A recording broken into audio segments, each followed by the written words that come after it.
Bismillahirrahmanirrahim. Alhamdulillahirabbil alamin. Wassalatu wassalamu ala Rasulillah wa ala alihi wa sahbihi wa man tabi'ahum bi ihsan ila yaumil din. Fa nawasil kitab al-bayan al-awhad fi tauhidillah al-ahad. Di pertemuan yang kemarin kita menyebutkan syubhat yang ketiga yang dicetuskan oleh ahli al-bidah dari kalangan ahli al-kalam, yang dimana pemahaman mereka dibangun di atas pemahaman filsafat.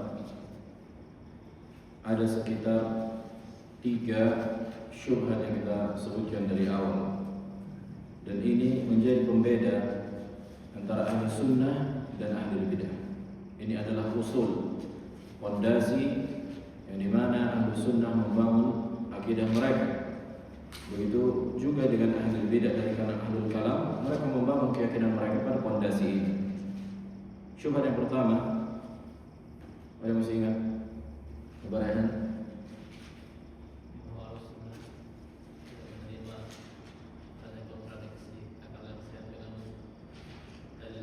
Nah, ahsan.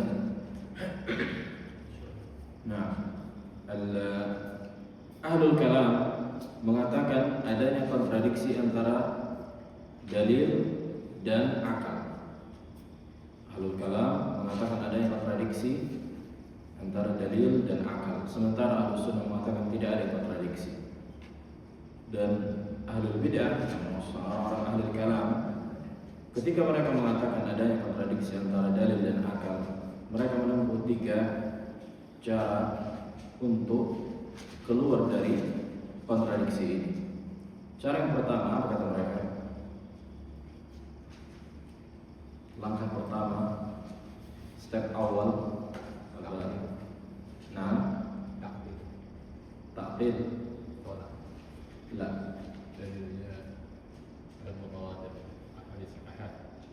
Raddu al-hadis atau rad dalil. Menolak dalil, khususnya hadis ahad. Kan itu. Mereka mengatakan kalau ada dalil yang menetapkan sifat Allah, mereka katakan ini hadis ahad, bukan mutawatir. Kami enggak pakai, udah sebatas sampai di situ. Akan datang nanti bantahan atau langkah kedua. Nah, yang kedua,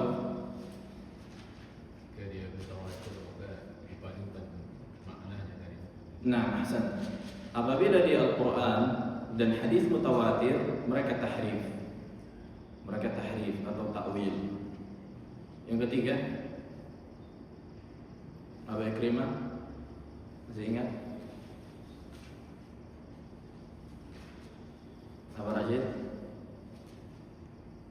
Yang ketiga, gampang.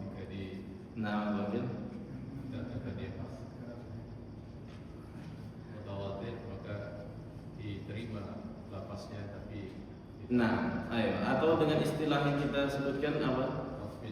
Tafwid. Membiarkan lafaz dan memalingkan dari zahirnya. Dan mengatakan Allah a'lam apa maknanya. Ini tafwid. Yang pertama, menolak hadis, raddul hadis. Yang kedua, kalau hadisnya mutawatir atau ayat Al-Qur'an mereka tahrif atau mereka tafwid. Ini khulasah kalam Ibnu Qayyim rahimahullah. Baik, nantaqil ila الشبهة الثانية. Apa syubhat yang kedua? Abu Darda. Ada istidlal, tidak boleh beristidlal dengan hadis ahad dalam akidah. Ahsan. Sebagaimana ini cabang dari syubhat yang pertama. Iya kan? Cabang dari syubhat yang pertama. Syubhat yang pertama, apa kata mereka? Ada kontradiksi antara dalil dan akal. Langkah yang mereka tempuh mengatakan hadis ahad enggak kita pakai di dalam akidah. Ini syubhat yang kedua. Ini menjadi pondasi. Perhatikan, ini adalah pondasi ahli kalam dalam membangun akidah mereka dalam perkara nama dan sifat Allah. Sementara ahli sunnah mengatakan kami menerima hadis selama itu sahih, baik dari ahad atau mutawatir. Yang penting hadisnya sahih sebagaimana yang dirumuskan ulama muhaddisin. Kenapa misalnya kita tolak kalau hanya sebatas mengatakan hadis ini ahad, sementara para ulama muhaddisin telah merumuskan ilmu hadis, ilmu ilal, ilmu mustalah, ilmu rijal. Terus kita hancurkan semua ilmu ini hanya mengatakan demi ini enggak sesuai dengan akal atau ini hadis ahad, sebatas itu kita hancurkan disiplin ilmu hadis. Makanya rata-rata ahlul kalam sangat jahil terhadap ilmu hadis. Ulama mutakallimin sangat jahil terhadap ilmu hadis. Sebagaimana Al-Ghazali mengaku bid'ah fil hadis musjah, kata di kitab Ihya Ulumuddin. Perbendaharaan dalam ilmu hadis yang musjah, yakni rapuh, receh, enggak kuat. Dia mengetahui, makanya dia masukkan hadis dhaif, hadis maudhu' di dalam kitab Ihya. Nah, dan bantahnya secara tafsir, secara rinci disebutkan. Taib al-thalith, Aba Ayyub hadir kemarin kan? Baik. Aba Rashid. La, syubhat yang ketiga. Dari tentang nama dan sifat Allah itu.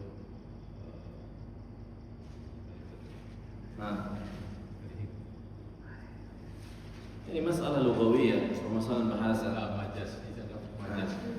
Dalil-dalil yang menyatakan tentang nama dan sifat Allah itu adalah majas. Nah, Hasan dikasih clue dulu. Baik. Syubhat adanya majaz di dalam Al-Quran, khususnya di dalam dalil yang menetapkan sifat Allah Subhanahu wa taala. Adanya majaz dan hakikat. Adanya majaz dan hakikat. Boleh kita sebutkan bahwa pembagian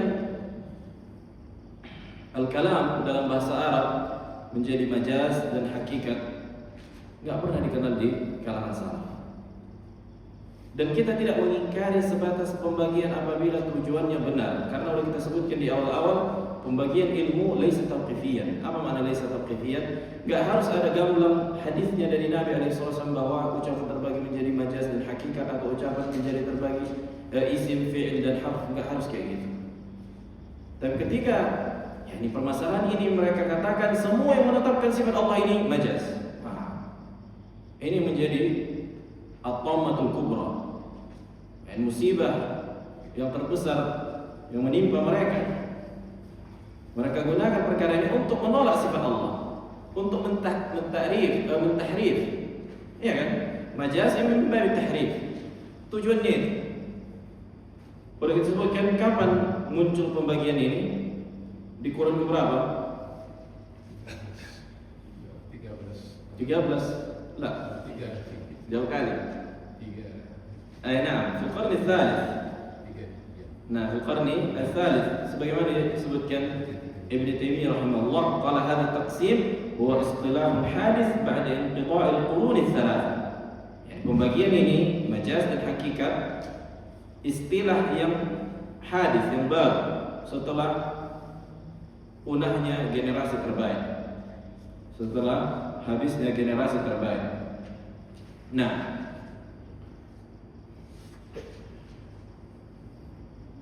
dan masyhurnya itu di kurun ke-4, ishtahara fi al-mi'ah ar-rabi'ah wa dhaharat awailuhu fi al-mi'ah ats-tsalitsah wa ma 'alimtu mawjudan fi al-mi'ah ats-tsaniyah. Ini ucapan Ibnu Taimiyah rahimahullah. Tersebarnya itu di kurun ke-4, yakni mulainya di kurun ke-3. Dan aku tidak mengetahui adanya salah seorang pun yang mengatakan majaz dan hakikat dalam bahasa Arab di kurun kedua. Ini ucapan Ibnu Taimiyah rahimahullah di Majmu' al-Fatawa mujallad as-sadis, jadi ke-7 sebagaimana di hasyiah. Baik, siapa yang pertama kali berbicara tentang majaz? Ada yang masih ingat? Apa Rizki? Ubaidah. Nah, Hasan. Abu Ubaidah mana? Palestina. Abu Ubaidah Ma'mar al-Muthanna. Abu Ubaidah Ma'mar al-Muthanna. Di kitab beliau, kitab Majaz al-Quran. Apa maksud beliau majaz di sini? Apakah maksudnya majaz kebalikannya hakikat? Nah, bagi Bukan. Nah, jadi memberikan pemahaman kepada orang-orang yang pada tafsirnya itu, karena pada saat itu sudah banyak bahasa-bahasa yang istilah-istilah yang sudah asing. nah, ahsan, barakallahu fiik. Maksudnya adalah tafsir gharibul Quran. Karena orang-orang Arab di zaman itu sudah tak terbiasa lagi mendengar ucapan-ucapan yang digunakan di zaman dulu. Nah, gharibul Quran sudah asing bagi mereka sebagian kalimat yang ada di dalam Al-Quran, sehingga butuh ditafsirkan dengan kalimat yang biasa dipakai di zaman itu. Kamus bahasa Indonesia ada nggak kayak gitu?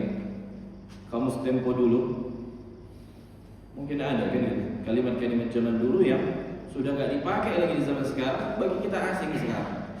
Padahal itu dipakai di zaman dulu kan gitu, karena lemahnya bahasa semakin jauhnya dari apa? Dari ahli nubuwah. Baik, kemudian kita masuk aqwalul ulama, ucapan para ulama pada adanya majaz. Masalah yang pertama ini murajaah. Wuqul majaz fil asma' sifat.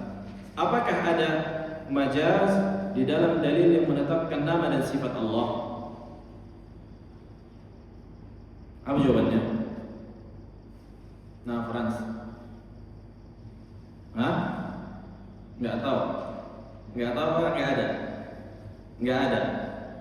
Nah, tidak pernah ya, di kalangan ahli sunnah mengatakan tidak ada majaz di dalam nama-nama dan sifat Allah subhanahu wa ta'ala.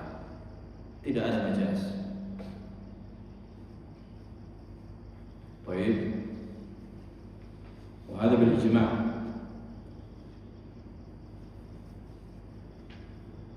Permasalahan yang kedua, al-mas'alah tsaniyah, apakah ada majaz di dalam Al-Qur'an? Apakah ada majaz di dalam Al-Qur'an? Tidak di dalil-dalil atau di dalam ayat yang menetapkan nama dan sifat Allah, kan gitu. Kecuali dikeluarkan karena sudah selesai permasalahannya, nggak ada. Kemudian di selain ayat as-sifat, ayat-ayat yang menetapkan sifat Allah selainnya, apakah ada majaz? Nah, Barhan, al-ulama qaulan, kan gitu. Ulama ada dua pendapat di sini. Yang pertama,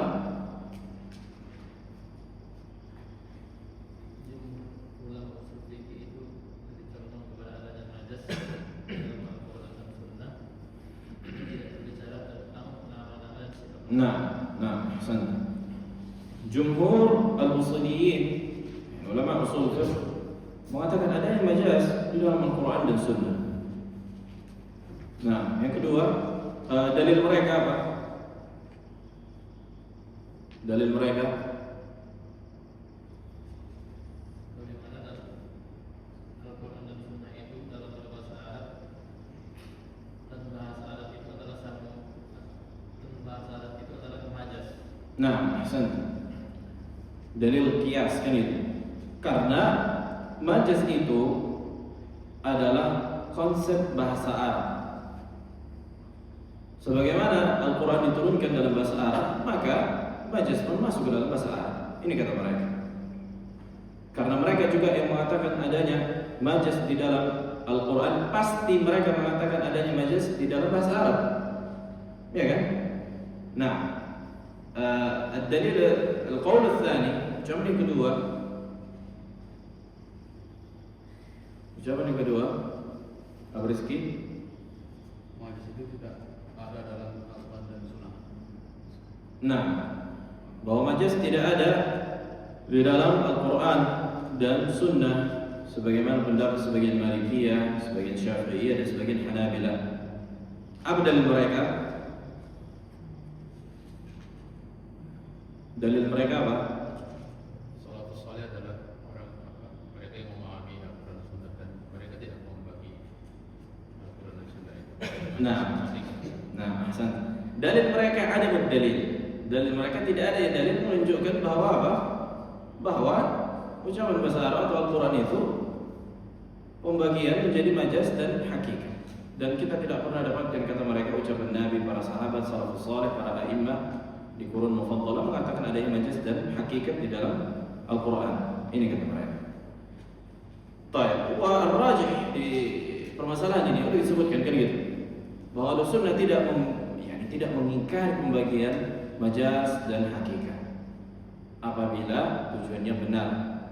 Nah, min babi faedah, ketika mereka mengatakan misalnya tidak ada majaz di dalam Al-Quran, bagaimana dengan qauluhu ta'ala waqfid janaha dzulli minar rahmah, dan turunkanlah sayapmu, kan itu, turunkanlah sayapmu dengan ketundukan dan kasih sayang.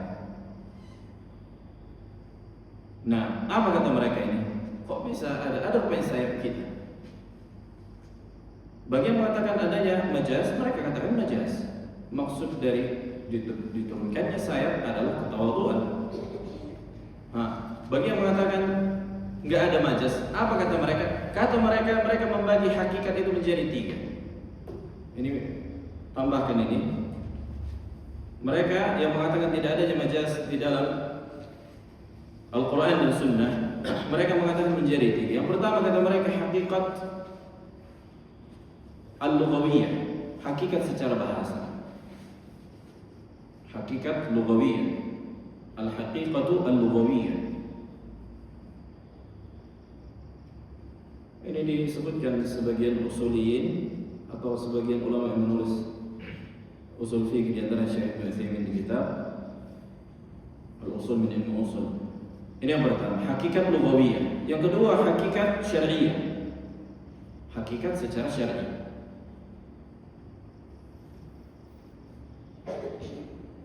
Kemudian yang ketiga, hakikat urfiyah, hakikat secara urf. Jadi ada 3. Pertama al-haqiqah al-lughawiyah, yang kedua al-haqiqah al-syar'iyyah, yang ketiga al-haqiqah al-urfiyah. Nah, ini kata mereka.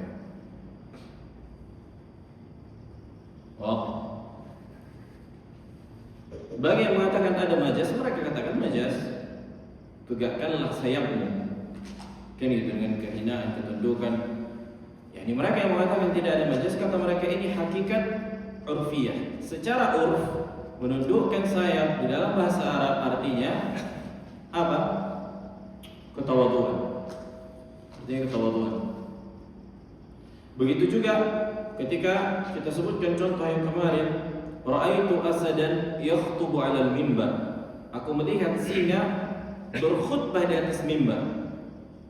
Kata mereka hakikat urfiyah, karena secara urf singa apabila berkhutbah, apabila menghantam musuh, apabila membawa pedang, ini qarinahnya, kan gitu. Kata mereka ini secara urf menunjukkan seseorang yang pemberani, yang berwibawa. Ini kata mereka.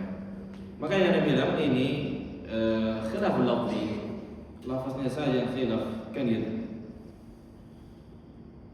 Cuma mereka membagi 3 hakikat ini, lughawiyah, syar'iyyah dan urfiyah, untuk menutup pintu jangan adanya tahrif, jangan adanya menolak sifat Allah dengan mengatakan ini majaz.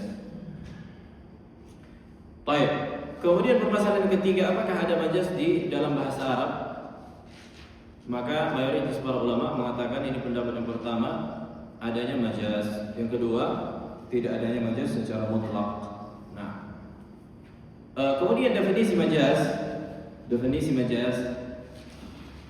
ada yang masih ingat majaz secara istilah?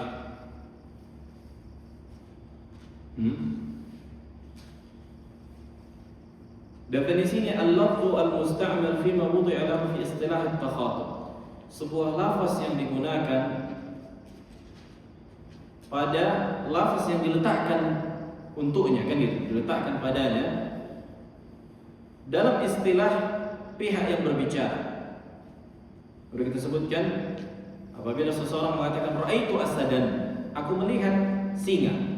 Udah begitu saja. Yang langsung terbesit di pikiran kita, singa yang dimaksud adalah hewan buas. Karena secara zat kalimat singa diletakkan untuk hewan ini. Wah. Nah, Kemudian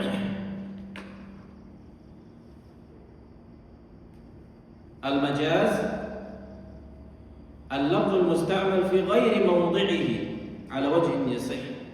Sebuah lafaz yang digunakan bukan pada zat yang diletakkan untuknya, akan tetapi dengan dalil atau qarinah yang benar. Contohnya tadi, ra'aitu asadan yahmilu sayf. Aku melihat singa memegang pedang. Apa maksudnya? Artinya seorang kesatria, kan gitu. Seorang yang pemberani, yang melawan musuh. Maka kalimat yahmilu sayf, yani membawa pedang atau yakhutbu 'alal mimbar, berkhutbah di atas mimbar, ini menunjukkan apa? Singa yang memiliki, maksudnya manusia yang memiliki sifat seperti singa pemberani. Itu yang dikatakan al-alaqah. Adanya apa? Alaqah. Wah. Itulah yang dikatakan al-qadru al-mushtarak. Al-alaqah itu qadar mushtarak dia antara singa dan seorang yang pemberani. Kadar yang berserikat pada mereka itu adalah sifat kewibawaan dan kepemberanian. Nah, makanya kan sering kan di istilah orang-orang, di luar kayak singa, di rumah kayak kucing, di rumah kayak singa, di luar kayak kucing. Maksudnya orang yang kalau di luar, kalau di dalam rumah dihantam biniknya, anaknya dipukulin, dibanting, tapi kalau di luar penakut. Ini yang istilah yang dipakai orang-orang kan itu. Di luar kayak kucing, di dalam kayak singa. Apa kadar yang berserikat? Karena singa pemberani, menghantam apa saja yang ia inginkan. Kan gitu, berbeda dengan kucing, walaupun kucing pemberani juga. Baik. Kemudian kita sebutkan syurut hamlil lafzi 'ala al-majaz. Ada 3 syarat untuk memalingkan lafaz dari hakikat kepada majaz. Ada yang masih ingat?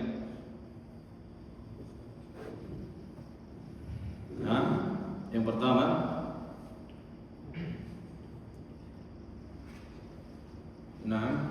apa Rizky? Pasal ucapan yang dibawa hakikat bukan majaz. Ahsan. Al-asl, hukum asal ucapan seorang pihak itu dibawa kepada hakikat. Tidak boleh dikatakan langsung ini majaz. Ini hukum asal. Dan ini disebutkan para ulama yang banyak, antaranya Ibnu Taimiyah rahimahullah dan selainnya. Yani la yajuzu sarful kalam ila al-majaz illa ba'da ta'azzur hamlihi 'ala al-haqiqah. Yani enggak bisa dipaksakan kepada hakikat, kan gitu. Nah, orang-orang ahlul bid'ah ketika misalnya mereka membaca ayat Allah biyadihil mulk, di tangan Allah lah kerajaan. Baik, kemudian mereka membaca istawa, yakni Allah Ar-Rahman 'alal arsy istawa. Ar-Rahman meninggi di atas arsy. Kata mereka, oh ini langsung enggak boleh dibawa kepada hakikat. Kata mereka tembak ke majaz. Mereka langsung pindahkan ke majaz. Kita katakan apa yang menahan? Ya kan? Kan enggak boleh memalingkan kata dari hakikat kepada majaz kecuali yani ada imtina', ada yang menahannya. Ta'azzur. Apa yang menahanmu wahai Mu'attil? Wahai Asy'ari? Apa yang menahanmu? Katanya karena Allah istiwa di atas arsy berarti kayak makhluk. Ini bagi mereka ta'azzur. Atau Allah membutuhkan arsy, maka enggak boleh dibiarkan secara hakikat, harus dipalingkan dari hakikat kepada majaz. Artinya istaula misalnya. Maka yang memalingkanmu dari hakikat kepada majaz adalah tamtsil. Yang memalingkanmu wahai Asy'ari, wahai ahli filsafat, yang memalingkanmu dari hakikat kepada majaz adalah tamtsil, engkau menyamakan Allah dengan makhluk. Inilah yang memalingkan. Sementara kita mengatakan laisa kamitslihi syai'. Konsekuensi istiwa Allah tidak sama dengan konsekuensi istiwa makhluk. Wahakala. Maka tidak ada yang menahan kita untuk membiarkannya secara hakikat. Dan boleh kita sebutkan ucapan para salaf. Al-Imam Sufyan ibn Uyainah, Al-Thawri, Al-Auza'i, Abdurrahman ibn Mahdi, Ibn Qattan, ila akhirnya. Mereka menetapkan amirruha kama ja'at bila kaif tilawatuha ايش قال أمروها كما جاءت بلا كيف كذا فتلاوتها تفسيرها قراءتها تفسيرها يعني bagaimana cara membacanya itulah tafsirnya hakikatnya. Nah, begitu juga Imam Malik ketika ditanya apa makna istiwa, ketika ditanya tentang bagaimana istiwa Allah, Imam Malik mengatakan al-istiwa'u ma'lum, diketahui maknanya. Al-qadar al-mushtaq secara zahir dan kaifiatnya majhul. Nah, kemudian yang kedua, wujud al-qarinah allati tahmilu al-kalama 'ala al-majaz. Wajibnya adanya qarinah yang memalingkan dari makna yang hakiki kepada majaz. Wajibnya adanya qarinah. Sebagaimana ucapan Allah Subhanahu wa taala di dalam Al-Qur'an, "Alam tara ila rabbika kaifa madda adh-dhilla walau syaa laja'alahu sakina." Allah Subhanahu wa taala menyebutkan dalam Al-Qur'an, tidakkah engkau melihat Rabbmu? Apakah melihat di sini melihat dengan mata kepala atau mengetahui? Artinya mengetahui. Apakah ini takwil? Ini bukanlah takwil sebagaimana konteks dari ayat ini. Alam tara ila rabbika kaifa madda dhilla walau syaa laja'alahu sakin. Bagaimana Allah menggerakkan bayangan. Nah, dan sekiranya ia memberhentikan bayangan itu, dia mampu memberhentikan dengan memberhentikan matahari berjalan, kan ini. Begitu juga qaulu ta'ala fa'atallahu bunyanahum minal qawa'id. Kemudian Allah mendatangi mereka. Datang di sini bukan Allahnya yang datang, tapi artinya Allah mengirimkan azab. Karena konteks dari ayat itu. Wow. Ini konteks ayat itu menunjukkan apa? Yang datang itu bukan zat Allah, tapi Allah mengirimkan azab. Karena memang ini digunakan dalam bahasa Arab. Berbeda dengan ayat yang lain ketika Allah mengatakan waja'a rabbuk wal malaku saffan saffa.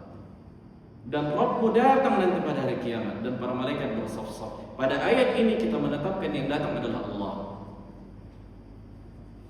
Wow. Inilah yang dikatakan qarinah. Tapi kita tidak mengatakan ini majaz kalian mentahrif wahai Wahabi. Ini bukan tahrif, tapi ini konsekuensi bahasa Arab. Ini konsekuensi bahasa Arab. Mereka juga subhanallah, mereka beristidlal dengan hadithul wali. Pernah antum dengar? Kata mereka, kalian wahai Wahabi, yani orang-orang Asy'ari, orang-orang Sufi, kalian wahai Wahabi mentakwil juga ya kalian. Mentakwil juga ya kalian. Kok bisa? Ketika kita tanya, mereka katakan, kalau menetapkan hadis secara zahir, bagaimana dengan hadis abdi inni maridtu. Allah menyebutkan di hadis al-Qudsi, maridtu wa lam ta'udni. Sesungguhnya aku sakit dan engkau tidak menjenguk. Ini disebutkan dalam hadis al-Qudsi di Sahih Bukhari. Maridtu wa lam ta'udni, kata Allah. Aku sakit dan engkau tidak menjenguk. Nah, kemudian ju'tu wa lam tut'imni. Aku lapar, engkau tidak memberikanku makan. Yani kif? Maka ini hadis ini mereka memotong hadis, jangan sampai di sini baca. Makanya pada hari kiamat di hadis ini juga orang ini bertanya kepada Allah, Rabbi ju'ta, kaifa ju'ta, ya kaifa maradta wa anta rabbul alamin. Ya Allah, bagaimana engkau sakit sementara engkau Rabbul Alamin? Kemudian Allah mengatakan, marida fulan, yakni abdi fulan, sungguh hambaku si fulan itu sakit, walam ta'udhu, engkau tidak menjenguknya. Walau udtahu lawajadtani indah, sekiranya engkau jenguk dia, engkau akan dapatkan diriku di sisinya, artinya engkau dapatkan pahala yang aku berikan untukmu. Lihat, mereka gunakan hadis-hadis ini untuk mengilzam ahlu sunnah bahwa ahlu sunnah juga melakukan takwil. Tapi kita katakan ini bukan takwil, karena Allah Subhanahu wa taala, Nabi alaihi salatu wasallam juga ketika tidak menginginkan yang dimaksud sakit di situ adalah Allah, maka Allah menjelaskan di ayat di ucapan yang setelahnya, kan gitu. Wow, berbeda dengan hadis nuzul, misalnya Allah turun ke langit dunia setiap sepertiga malam terakhir. Nabi SAW tidak menjelaskan maksudnya yang turun di sini bukan Allah tapi malaikat, nggak ada kayak gitu. Tapi membiarkan secara zahir bahwa yang turun adalah Allah. Makanya di dalam hadis ini Allah dan Nabi SAW menjelaskan kan itu, yang sakit bukan Allah tapi hambanya yang sakit. Yang lapar bukan Allah tapi hambanya yang lapar, tapi engkau enggak memberikan makan. Yang haus bukan Allah tapi hambanya yang haus, tapi engkau tidak memberikan minum. Ini disebutkan para ulama tentang keutamaan memberikan makanan, menjenguk yang sakit dan memberikan yang minum, yang memberikan yang haus. Wow. Ini sering diungkapkan mereka untuk menyelzam ahli sunnah bahwa ahli sunnah melakukan takwil. Kita katakan ini bukan takwil, Allah yang sendiri yang menjelaskan di hadis ini, hadis qudsi, dan Nabi sendiri yang menjelaskan bahwa yang sakit bukanlah Allah, yang lapar bukanlah Allah, dan yang haus bukanlah Allah, tapi hamba Allah. Tapi kenapa Allah sandarkan seolah kepada dirinya, kan itu menunjukkan besarnya pahala ini. Menunjukkan makanya lau tahu, sekiranya kau jenguk hamba yang sakit ini, lawajadtani indah, engkau akan dapatkan aku di sisinya, bukan zat Allah menyatu dengan zatnya, akan tetapi kau akan dapatkan pahala yang besar di sisi hamba tersebut karena engkau telah memberikan hamba tersebut makanan, minuman dan jengukan. Nah,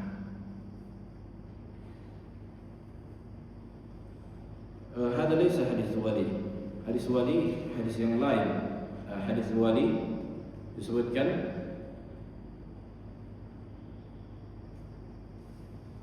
لا يزال العبد يتقرب إلي أحب إليه مما افترضت عليه. Tidaklah seorang hamba mendekatkan dirinya kepadaku kecuali dengan amalan yang paling aku cintai, yaitu amalan yang aku wajibkan untuknya. Kan itu. Kemudian ولا يزال العبد يتقرب إلي بالنوافل حتى أحبه. Tidaklah seorang hamba mendekatkan dirinya kepadaku dengan amalan-amalan yang sunnah sampai aku mencintainya.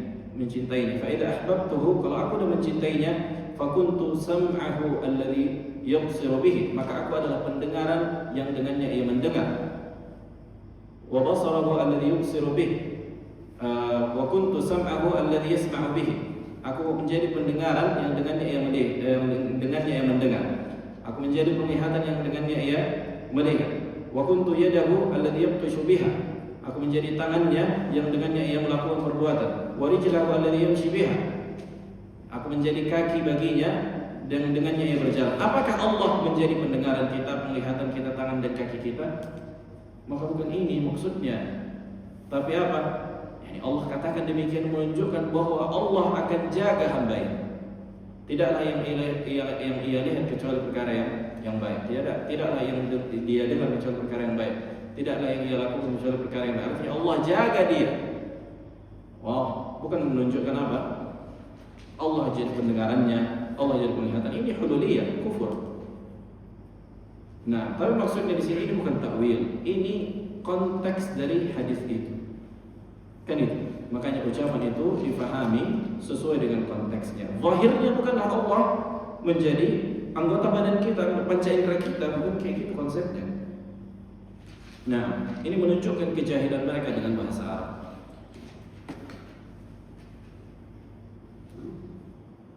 Ini kita katakan tafsir.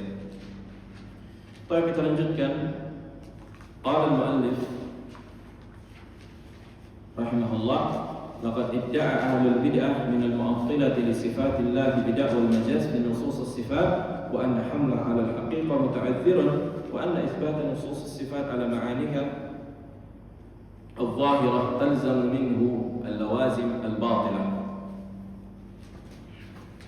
Sungguh ahlul bid'ah dari kalangan yang menolak sifat Allah dengan mengklaim adanya majaz di dalam nusus yang menetapkan sifat Allah dan membawanya kepada hakikat itu muta'adzir, yakni enggak boleh.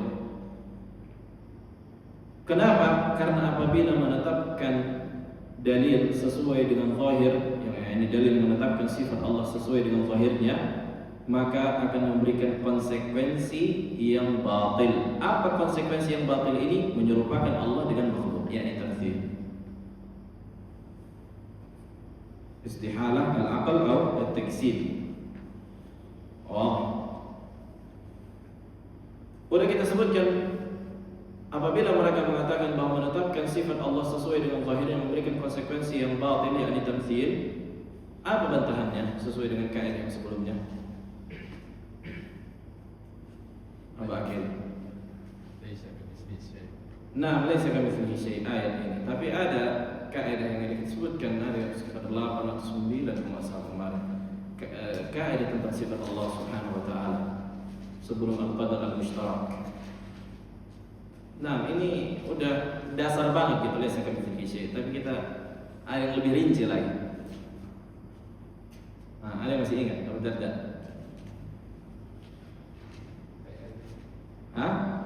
Kan mereka mengatakan kalau menetapkan dalil sesuai dengan zahir, dan ahlul bid'ah mengatakan, maka memberikan konsekuensi yang batil kepada sifat Allah.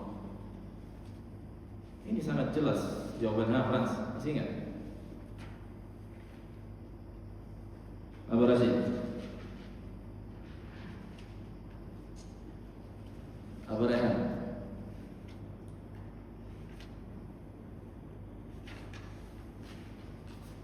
kaidah yang keberapa kemarin? Khasa'is atau lawazim khususiyat sifat al-makhluk la talzam haqqillah.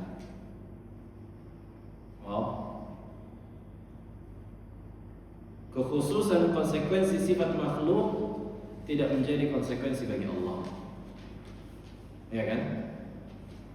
Nah, tidak menjadi konsekuensi bagi Allah. Ini sudah disebutkan. Ini panjang kita sebutkan di beberapa dars, 1 atau 2 kemarin. Khasa'is, lawazim, sifat al-makhluk la talzam fi haqqillah, bal huwa munazzahun anhu. Bahkan Allah disucikan dari kekhususan konsekuensi sifat makhluk.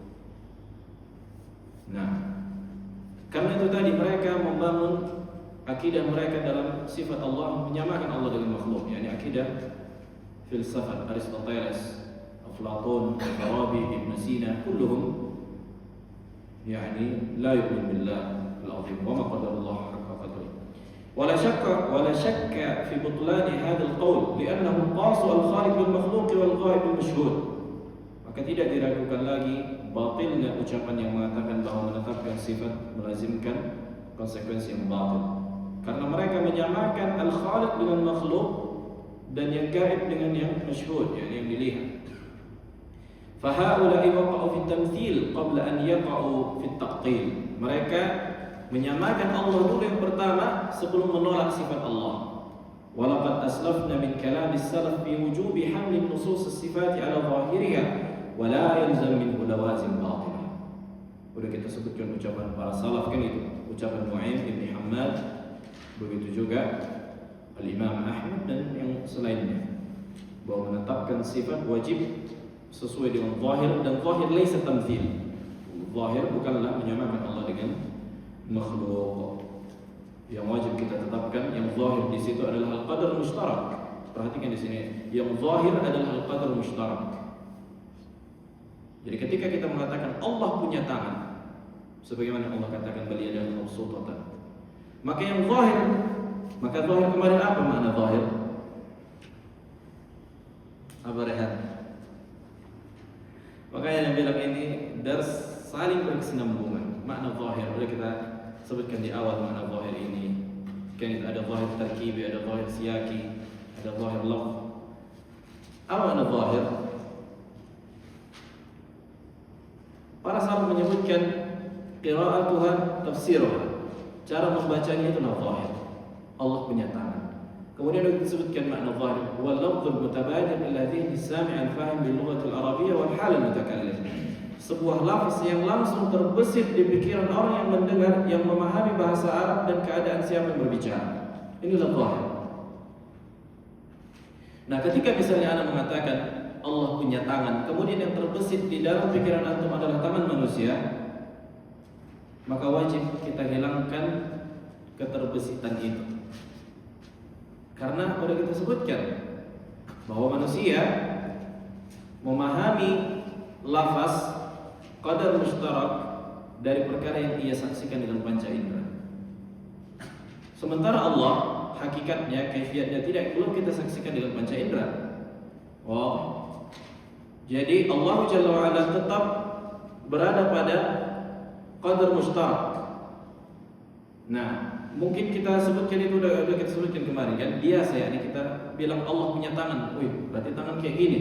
Nah, itu nggak apa-apa, tapi wajib kita hilangkan keterbesitan itu. Kita tetapkan bahwa Allah punya tangan, tapi tidak sama dengan apa yang kita bayangkan. Tidak sama dengan apa yang kita bayangkan, tapi kita imani punya tangan. Makanya Aristoteles, dan ini diikuti Mutakallim Ar-Razi dan selainnya, mereka mengatakan al-qadar mustarak itulah yang ada di kehidupan real, dan ini menyalahi akal. Al-qadar mustarak itulah yang di kehidupan real. Berbeda al-qadar mustarak dengan kehidupan real. Makanya wujud itu terbagi menjadi dua. Kita sebutkan wujud dzihni, wujud yang ada di pikiran manusia secara umum, dan ada wujud yang ada di kehidupan real. Dan tidak menjadi konsekuensi apa yang ada di pikiran manusia menjadi apa yang sesuai dengan kehidupan real. Tapi ketika kita sebutkan tangan, kita fahami secara umum makna tangan, akan tapi kaifiatnya bagaimana tangan Allah, Allahu a'lam. Jadi jangan sampai tercampur antara al-qadar mustarak dan al-qadar mumayyiz. Karena Allah menyebutkan al-qadar mumayyiz, kadar yang menjadi pembeda dan keistimewaan Allah atau sifat Allah, laisa kamitslihi syai', tidak sama dengan makhluk manapun. Tapi Allah sebutkan Allah punya tangan, dan Allah sebutkan Allah punya pendengaran dan penglihatan. Wa huwas samiul basir. Jadi jangan sampai tercampur antara qadar mustarak dan qadar mumayyiz. Ahlul bid'ah enggak membedakan ini, dan Aflaton dan Aristoteles tidak membedakan qadar mustarak dan qadar mumayyiz. Dan ini tentu dasar yang sangat menyelisihi akal. Nah, laqad radda ala haula'i al-mu'attilah laqad radda ala haula'i al-mu'attilati asy-syaikhan Ibnu Taimiyah wa tilmidhuhu Ibnu Qayyim. Sungguh telah dibantah atau dua syekh Ibnu Taimiyah dan muridnya Ibnu Qayyim membantah mereka yang menolak sifat Allah. Wa aqada faslan, dan mereka menulis di kitab mereka satu pasal dengan memberi judul fi kasr at-taghut ats-tsalits alladhi wada'athu al-jahmiyah li ta'til haqa'iq al-asma' was-sifat wa huwa taghut al-majaz. Subhanallah. Lihat, Ibnu Qayyim menulis di kitab Mukhtasar Shawa'iq al-Mursalah dan kitab Shawa'iq al-Mursalah.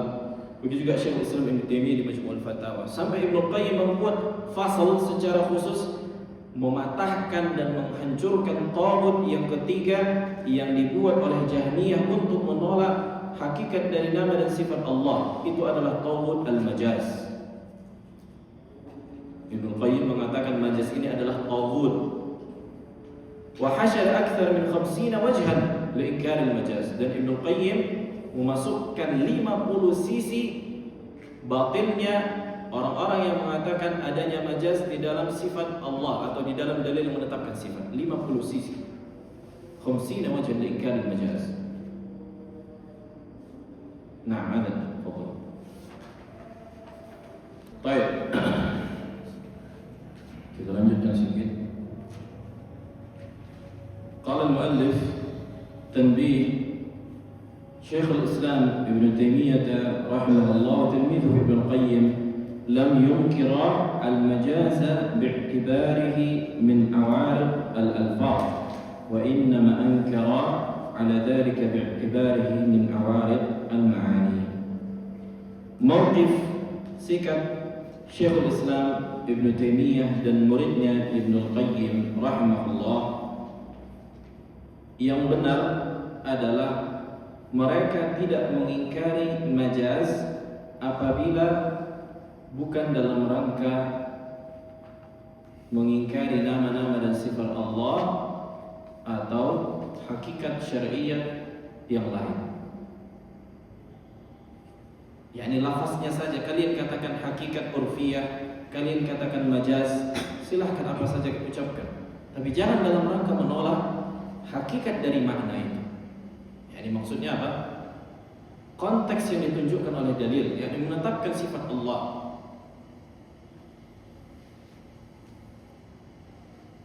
Wah, contoh yang disebutkan tadi seperti apa? Fa'atallahu bunyana mungkin min al-qawaid.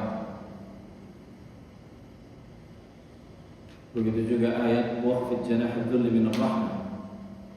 Turunkanlah sayapmu dengan ketundukan, lemah, kehinaan dan kasih sayang. Siapa yang mengatakan majaz? Siapa yang mengatakan hakikat urfiyah? Sebenarnya mereka tidak begitu mengingkari perkara ini. Tapi karena tadi perkara majaz ini mereka jadikan tangga untuk menolak sifat Allah, mereka makanya kuat pengingkaran mereka. Ini sebenarnya inti dari mauqif Ibn Taimiyah rahimahullah. Karena sebagian ulama mengatakan Ibn Taimiyah mengingkari adanya majaz. Sebagian ulama mengatakan Ibn Taimiyah mengingkari majaz. Maka yang benar, Ibn Taimiyah tidak mengingkari pembagian kalam menjadi majaz dan hakikat apabila sesuai dengan hakikat syariah atau hakikat lughawiyah atau hakikat urfiyah. Begitu sebutkan.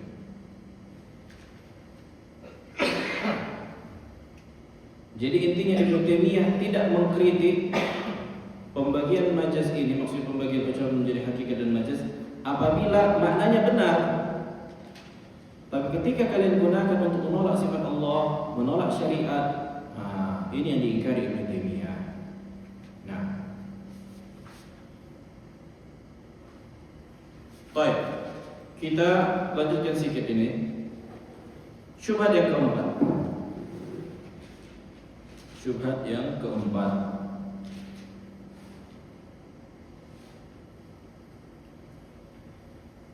Qala al-muallif rahimahullah ta'ala al-alfaz al-mujmalah allati lam ya'ti ithbatuha wa la nafyuha min al-kitab wa sunnah misal al-jism, al-hayyiz, wal-jihah, wat-tarkib. Ahlul bid'ah menggunakan lafaz-lafaz yang mujmal. Makna mujmal multi tafsir, bisa mengandung tafsir yang benar, bisa mengandung tafsir yang salah. Ahlul bidah menggunakan lafaz yang mujmal. Apa tadi lafaz yang mujmal? Multi tafsir, bisa mengandung tafsir yang benar, bisa salah, kan gitu.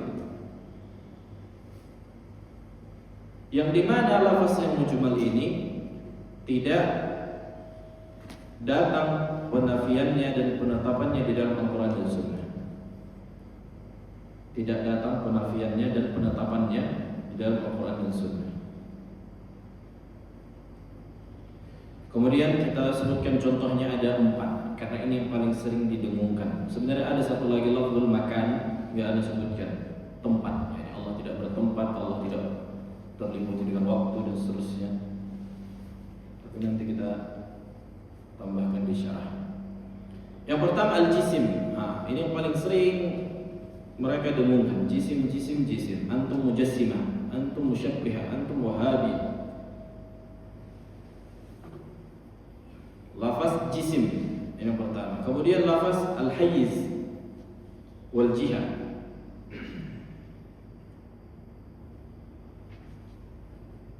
Al-hayyiz wal jihah akan disebutkan nanti. Secara bahasa Indonesia artinya al-hayyiz itu ruang, dimensi. Jihah itu arah. Al-jihah arah. Jihatul qiblah artinya apa? Arah kiblat. Al-hayyiz artinya ruang atau dimensi. Kemudian yang keempat at-tarkib, terperangkat, yakni tersusun. Tarkib artinya tersusun. Nah, inilah konsekuensi bagi ahlul bid'ah apabila menetapkan dalil sesuai dengan zahir. Jelas. Kan tadi kita sebutkan syubhat yang ketiga apa? Adanya majaz dan hakikat. Kalau menetapkan zahir enggak boleh. Apa konsekuensi zahir? Menetapkan sifat sesuai dengan zahir, nanti jisim, nanti hayyiz, nanti jihah, nanti tarkib. Ini konsekuensi yang batil bagi ahli bidah, karena dengan itu mereka menolak sifat Allah. Nanti kalau menetapkan Allah punya wajah, berarti jisim, berarti kita tolak.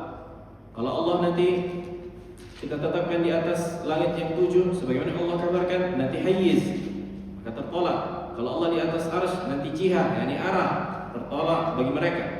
Kalau kita tetapkan Allah punya tangan, punya kaki sebagaimana Allah katakan, maka nanti tarkib, tersusun, Allah itu tersusun, maka ditolak. Ini bagi ahli al-bid'ah. Akan datang nanti insyaallah secara rinci tentang penjelasan lafaz ini. Tapi ini muqaddimahnya dulu kita sebutkan.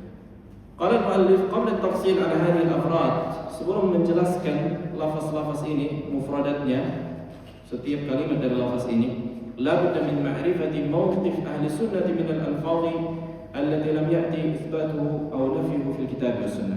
Wajib kita kenal bagaimana sikap ahlu sunnah ketika mendapatkan lafaz yang multitafsir, yang mujmal, yang tidak ada penetapannya dan penolakannya di dalam Al-Quran dan Sunnah. Wa anna al-awla huwa al-iltizam bin nususi asy-syar'iyyah khassatan fi babil mahkamah. Ini sudah kita sepakati. Wajibnya berpegang teguh dengan lafaz yang ditetapkan Al-Quran dan Sunnah. Enggak boleh keluar dari sini. Kan itu.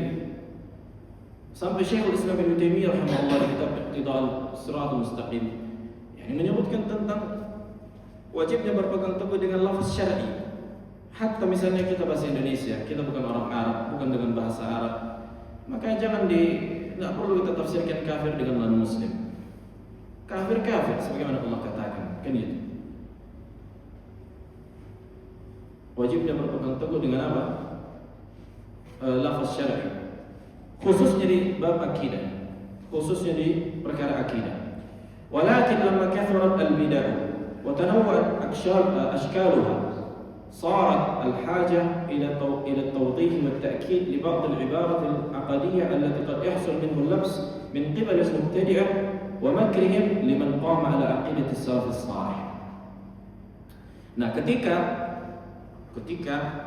munculnya banyak kebid'ahan dalam perkara akidah dan bermacam-macamnya variasinya, sehingga ahlu sunnah, para ulama, para salaf, yakni butuh menekankan lagi, menjelaskan lagi sebagian ungkapan-ungkapan atau sebagian kalimat dalam perkara akidah yang bisa jadi apabila dibiarkan, ini mungkin bisa jadi manusia tertipu, kan gitu, bisa jadikan ahlul bidah sebagai tameng untuk menipu ahli sunnah. Nah, contohnya kita berikan contoh. Awalan al-alfaz allati lam ya'ti nassuha fi itsbatiha wa la nafyiha min al-kitab was sunnah idza kana ma'nahu la yahtamil illa ma'na al-haqq wa mubayyinan wa muwaddihan lil maqsud fa ahli sunnah qabilu dhalika bal athbatuhu mithl ahli sunnah wal jamaah. Ketika ada lafaz yang tidak ada secara nas penyebutannya di dalam Al-Quran dan Sunnah, tapi lafaz ini tidaklah mengandung kecuali makna yang benar, maka mereka menetapkannya. Untuk apa? Untuk menjelaskan sikap yang tegas. Contohnya, Anna Allah mustawin ala arsyihi ba'in min khalqihi. Allah istiwa di atas arsy ba'in min khalqihi. Kalimat ba'in min khalqihi tidak datang secara gamblang lafaz ini di dalam Al-Quran dan Sunnah. Enggak ada kita tetapkan di dalam hadis ba'in min khalqihi, ba'in min khalqihi. Jelas. Tapi kenapa para ulama menyebutkan ba'in min khalqihi? Supaya menjelaskan, menegaskan sikap Ahlussunnah bahwa Allah tinggi di atas arsy dan terpisah dari makhluknya. Karena ada sebagian firqah mereka katakan Allah istiwa di atas arsy, tapi Allah di semua tempat. Ada sebagian firqah mengatakan Allah istiwa di atas arsy, tapi Allah di semua tempat. Firqah as-salimiyah. Nah, lihat. Tapi ketika mengatakan ba'in min khalqi, tidak menyatu dengan makhluknya, apakah ada syubhat di situ? Tidak ada lagi syubhat. Makanya tidak semua yang mengatakan Allah di atas arsy, maka berarti dia menetapkan Allah itu di atas arsy dan terpisah dari makhluknya. Wajib. Untuk menjelaskan apa?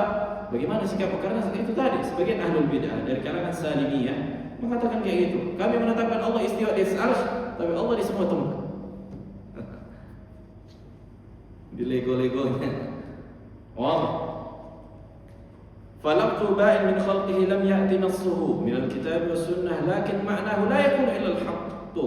Kalimat ba'in min khalqihi tidak ada secara lafaz ini datang di dalam Al-Quran dan Sunnah, kan gitu. Tapi maknanya hak, terpisahnya Allah dari makhluknya. Zat Allah tidak menyatu dengan zat makhluknya. Bahkan kata Ibnu Qayyim, dalil yang lebih banyak dibandingkan dalil al-ulu. Wal adilla ala itsbat mubayanat al-khaliq lil makhluq akthar min an tuhsa. Fa athbata ahlu as-sunnah.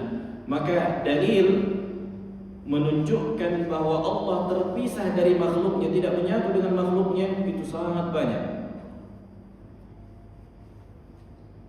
Nah, maka Ahlussunnah menetapkan kalimat ba'in min khalqihi. Ini penting di titik bawah, kalimat ba'in min khalqihi. Apa makna ba'in min khalqihi? Terpisah dari makhluknya, tidak menyatu dengan makhluknya. Karena ada sebagian firqah yang mengatakan Allah istiwa di atas arsy, tapi Allah menyatu dengan makhluknya. Allah di mana-mana, Allah di semua tempat, kata mereka.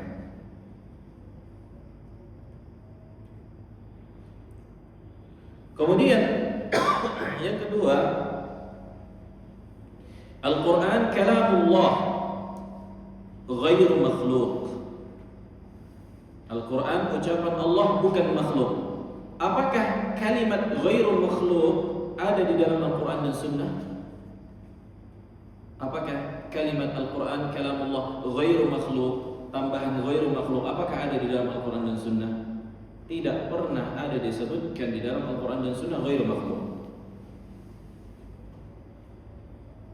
Tidak pernah disebutkan di dalam Al-Quran dan Sunnah ada Al-Quran kalamullah ghairu makhluk. Tapi kenapa Ahlussunnah menambahkan kalimat ghairu makhluk? Karena sebagian Jahmiyah mengatakan Al-Quran kalamullah juga. Tapi bukan maksud dia ucapan Allah, tapi idhafatu al-khalq ila khaliqihi. Disandarkannya makhluk kepada yang menciptakannya. Seperti naqatullah, unta Allah. Kayak gitulah. Al-Quran itu makhluk bagi dia, Allah ciptakan, tapi diidhafahkan, disandarkan kepada Allah dalam rangka pemiliknya, bukan sang yang memiliki sifat tersebut, tapi zatnya berbeda. Makanya disebutkan kisah kan gitu. Bishr al-Marisi fi ma'adzkur, ketika dia mengatakan Al-Quran kalamullah, dia dibebaskan dari penjara. Tapi maksud dia bukan Al-Quran itu ucapan Allah yang berbicara, Allah dengan itu, Allah memiliki sifat berbicara. Tapi maksud dia Al-Quran itu adalah makhluk yang Allah ciptakan. Tidak mengatakan ghairu makhluk. Kemudian para a'imah mengatakan fa innahu lam yatub fa rudda ila sijn. Nah, ini belum taubat, ini kayak gini, masukkan lagi ke penjara. Karena dia belum memperjelas apa sikapnya, kan gitu. Ini di zaman itu. Wah. فاللفظ غير مخلوق لم يأتي نصه من الكتاب والسنة ولكن أجمع العلماء على أن القرآن ليس مخلوقا وإتيانه هذه بالعبارة موضح لموقف القول بخلق القرآن. نعم. Maka lafaz ghairu makhluk tidak datang dalam Al-Quran dan Sunnah. Akan tetapi para ulama ijma' bahwa Al-Quran itu bukan makhluk, tentunya kan gitu. Dan mendatangkan lafaz ghairu makhluk ini untuk menjelaskan sikap. Karena itu tadi mereka mengatakan Al-Quran kalamullah, tapi maksud mereka bukan ucapan Allah, bukan sifat Allah, tapi apa? Makhluk Allah. Nah, ketika kita katakan ghairu makhluk, maka memperjelas sikap kita, kan gitu, menegaskan sikap kita. Baik.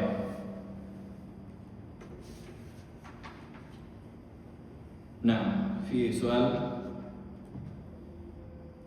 ada pertanyaan? Atau kita tambahkan sedikit lagi ini.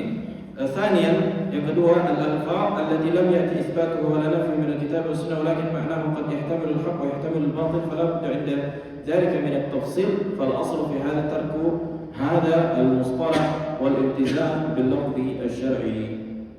Yang kedua adalah lafaz yang tidak datang penetapan dan penolakannya di dalam Al-Quran dan Sunnah. Lafaz yang tidak datang penolakan dan penetapannya di dalam Al-Quran dan Sunnah. Akan tetapi maknanya mengandung kebenaran dan mengandung kesalahan. Maka ketika itu wajib dirinci.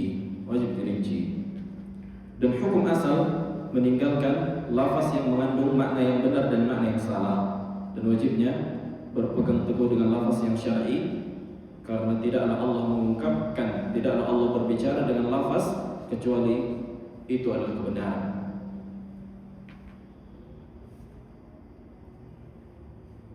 Nah,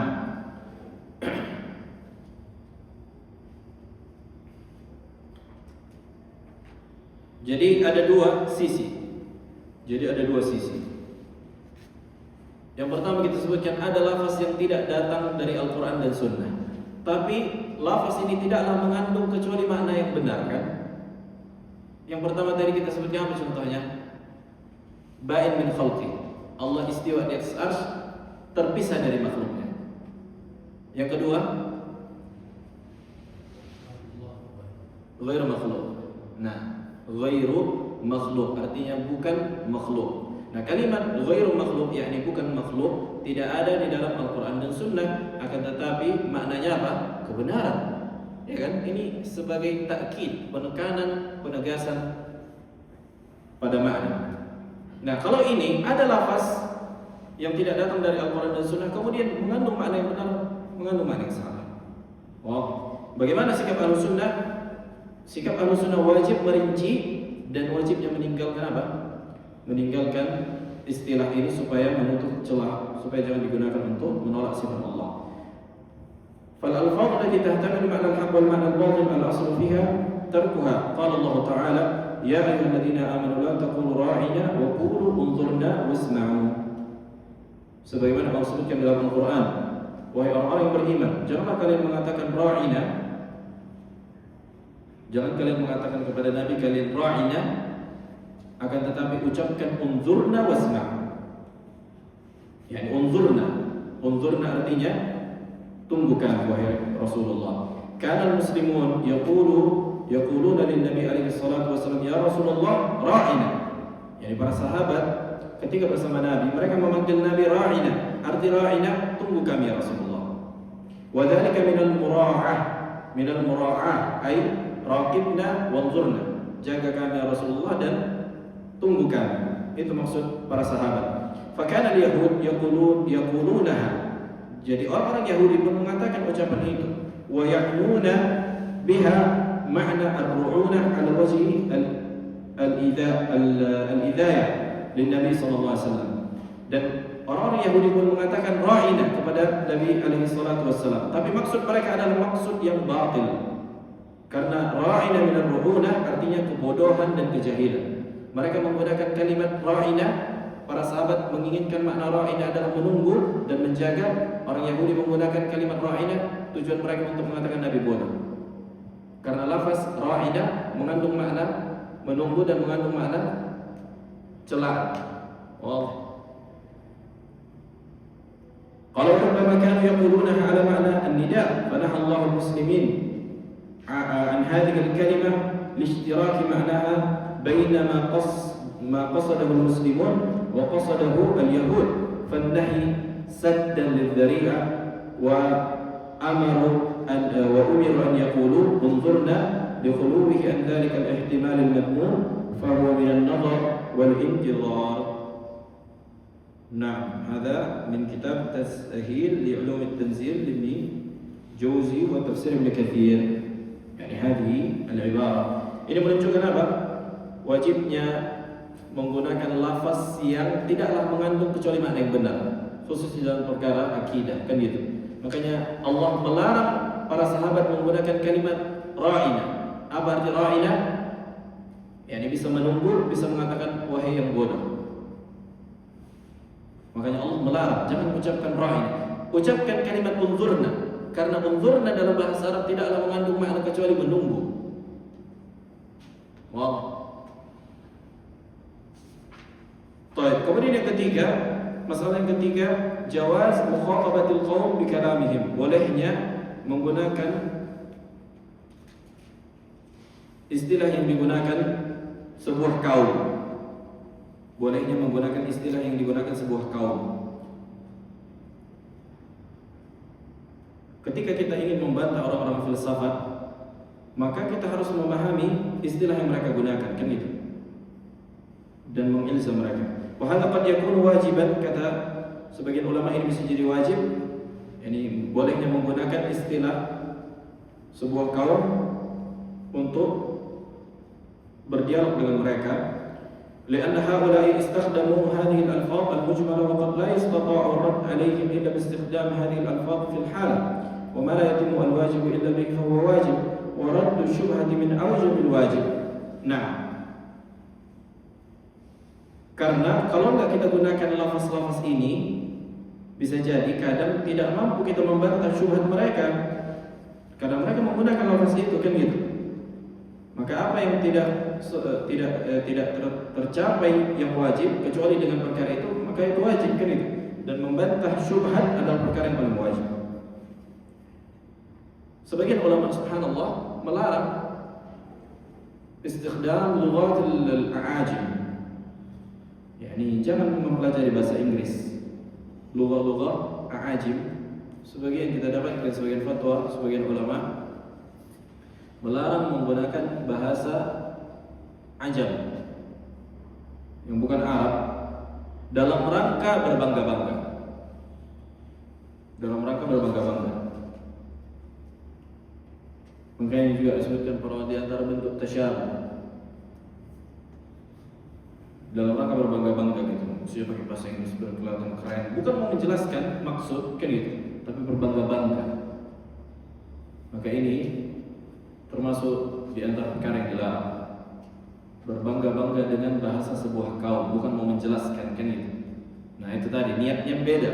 Kalau niat untuk menjelaskan, misalnya untuk dakwah ke Inggris, ya kayak mana kalau nggak pakai bahasa Inggris untuk orang Inggris kan? Maka boleh, apalagi tujuan dakwah. Tapi ini berbangga-bangga. Nah, bahkan subhanallah sebagian masyayikh, bagi orang-orang ajim yang bisa bahasa Arab, hendaknya menggunakan bahasa Arab di kehidupan mereka sehari-hari. Kalau mereka mampu, kan itu lebih utama.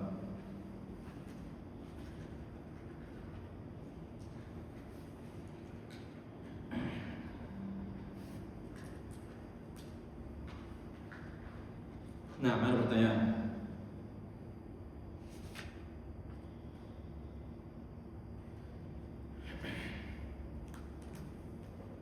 Syekhul Islam Ibn Taimiyah rahimahullah, subhanallah, yakni jenius membantah ilmu yang dirumuskan oleh orang-orang filsafat, orang-orang Yunani, orang-orang kafir. Allah alam dari mana beliau mendapatkan rujukan kitab-kitab mereka. Bahkan banyak waktu beliau di penjara, di sijen. Tapi di penjara beliau menulis. Sampai ada di Majmu' al-Fatawa, Mu'allafat Ibn Taimiyah fi sijen. Para ulama mengumpulkan tulisan-tulisan Ibn Taimiyah yang ketika beliau menulisnya di penjara. Ini ajib. Ya, yakni hafalannya, kecerdasannya luar biasa. Bahkan banyak kitab-kitab beliau nggak di hadapan beliau ada rujukan gitu berdasarkan hafalan. Makanya banyak kadang-kadang di kitab ini nggak disebutkan halamannya karena memang beda zaman sekarang. Di zaman dulu kita nggak pernah dapatkan para ulama zaman dulu ketika menukilkan dalam kitab yang lain mereka menunjukkan rujukan maksudnya apa, halamannya, jilid keberapa. Berbeda dengan metode ilmiah yang di zaman sekarang ketika kita menulis makalah ilmiah S1, S2, S3, skripsi kan gitu ila akhirih, kemudian kita menukilkan sebuah ucapan dan kita nggak menunjukkan rujukannya, halamannya, maka ini bisa diprotes.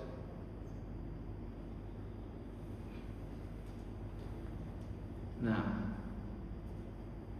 maksudnya metode penulisan ilmiah yang harus dimunaqasyah, yang di sidang itu lebih ketat dibandingkan penulisan buku secara umum.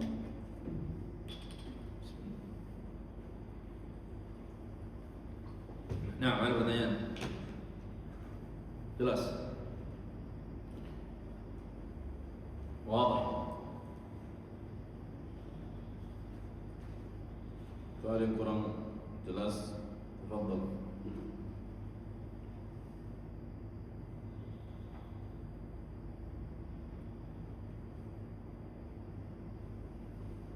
Kalau nggak ada ilah, subhanallah wa bihamdik, asyhadu an la ilaha illa anta, astaghfiruka wa atubu ilaik.